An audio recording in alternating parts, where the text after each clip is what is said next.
اس طرح سے بھی ہے کہ بعض جگہ کوئی وہ ٹیکس جو پیئر ہے کچھ بھی نہیں کر رہا ہوتا تب بھی اس سے پیسے لے جاتے ہیں, اس کو ڈرا کے دھمکا کے اس سے پیسے لے جاتے ہیں. اچھا تالی جو ہے نا اپنا شادی, یہاں پہ میں ایک بڑا امپورٹنٹ بات بولوں, تالی جو ہے نا وہ دونوں ہاتھوں سے بجتی ہے.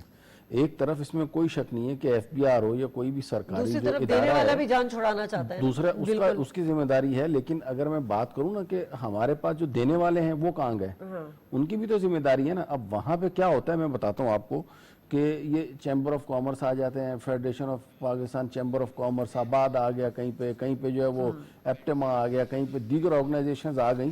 یہ لوگ پھر جو ہے نا احتجاج کا راستہ اختیار کرتے ہیں. میں آپ کو بتاتا ہوں ٹیکسٹائل میں جو ہے وہ مشینری جو امپورٹ کرتے ہیں, وہ اگر 5 جو ہے نا وہ ٹیکسٹائل سے ریلیٹڈ کوئی مشینیں امپورٹ کریں گے تو اس میں آپ 4 مشینوں کے اسپیئر پارٹس لے کے امپورٹ کر لیتے, پتہ ہی نہیں چلتا ہے کسی کو.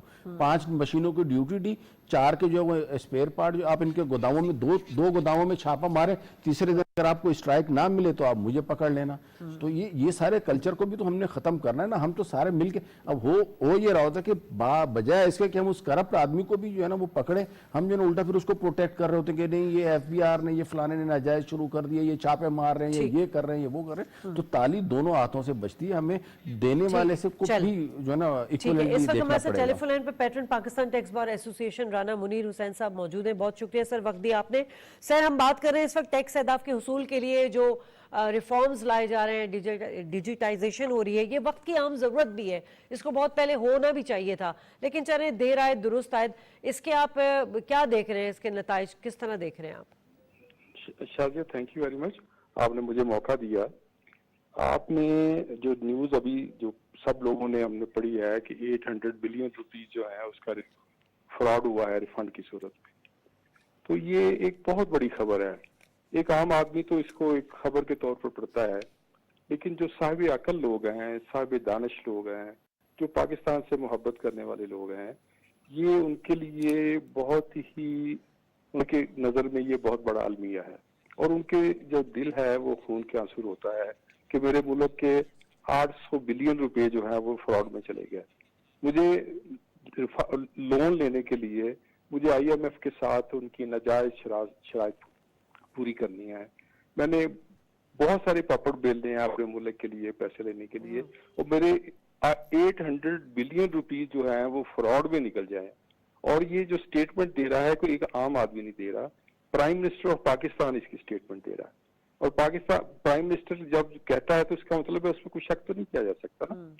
تو اب جو یہ ایکچولی 800 بلین نہیں ہے میرے خیال میں, یہ اس سے کہیں زیادہ ہے. کہیں زیادہ کیسے ہیں کہ جو 800 بلین لوگوں گورنمنٹ نے ریفنڈ کی صورت میں لوگوں کو ادا کیے, وہ اماؤنٹ جو ہے وہ لی ہوئی ہے ہم نے لون کے طور پر میری ملک نے, اور اس کے اوپر مارک اپ جو پے کر رہا ہے, تو اس کو اگر ہم یہ اس میں کیلکولیٹ کریں, پرائم منسٹر صاحب نے یہ نہیں بتایا کہ جی اس کو یہ جو فراڈ ہے 1 سال میں ہوا یا 2 سال میں ہوا, تو میں اس کو پریزیوم کر لیتا ہوں کہ یہ 1 سال میں ہوا. تو اگر یہ 1 سال میں ہوا تو اس کے اوپر جو مارک اپ پے کیا گورنمنٹ نے وہ 1 ارب 20 کروڑ روپیہ بنتا ہے. تو اس میں اگر شامل کر لیں تو یہ شازیہ بنتا ہے 9 ارب اور 20 کروڑ, نہیں 920 ارب روپیہ بن جاتا ہے. اور 920 ارب روپیہ میرے ملک سے نکل گیا, اور یہ فراڈ کی صورت میں نکل گیا. اور جو میرے ادارے ہیں, جو میری ایجنسیز ہیں, جو انٹیلیجنس ایجنسیز ہیں اور دوسری ایجنسیز ہیں, وہ کہاں تھی؟ مجھے سب سے پہلے تو یہ افسوس ہوتا ہے. اچھا سر, ایک چیز کا جواب دے دیجیے گا کیونکہ ہمارے پاس وقت کی بھی کمی ہے. پرائم منسٹر صاحب نے یہ بھی کہا ہے کہ ماضی میں کیے گئے جتنے بھی غیر قانونی یہ جو ریفنڈ کی واپسی ہے اس کے لیے فوری حکمت عملی بنائی جائے. آپ کو لگتا ہے پرائم منسٹر صاحب کہہ تو دیتے ہیں, بٹ ہمارے گیسٹ بھی یہ کہتے ہیں کہ بیوروکریسی جو ہے بہت بڑا ہرڈل ہے ایک, تو جس کا پرائم منسٹر صاحب خود بھی کہہ چکے ہیں, تو وہاں پر کیا چیک اینڈ بیلنس رکھنے کی ضرورت ہے, کیا اقدامات فوری طور پہ لینے کی ضرورت ہے؟ نہیں شازیہ, جب بھی ہم آپ کسی چیز کا علاج دریافت کرتے ہیں تو سب سے پہلے کیا یہ دیکھتے ہیں کہ بیماری ہے کیا اور یہ کہاں سے شروع ہوئی. تو یہ جو ریفنڈ کی بیماری ہے یہ کہاں سے شروع ہوتی ہے, اس کو ہمیں دیکھنا بہت ضروری ہے. وہاں جو ہے ہم نے جہاں وہاں پابندی لگائیں گے, اس کو ٹھیک کریں گے, تو پھر جا کے یہ سارا معاملہ ٹھیک ہوگا. اب ریفنڈ جو وہ لوگ لیتے ہیں جو سیل ٹیکس میں رجسٹرڈ ہے, اور سیل ٹیکس میں رجسٹر وہ لوگ جو فیک رجسٹریشن ہوتی ہے, اور اس کی رجسٹریشن کون کرتا ہے؟ ایف پی آر کرتا ہے. اور رجسٹریشن جب اس کی فیک رجسٹریشن ہو جاتی ہے تو اس میں ایک ان پٹ اس کے اکاؤنٹ میں چلا جاتا ہے. اور ان پٹ کہاں سے جاتا ہے؟ یہ ایف بی آر کا ایک ڈپارٹمنٹ ہے پرال,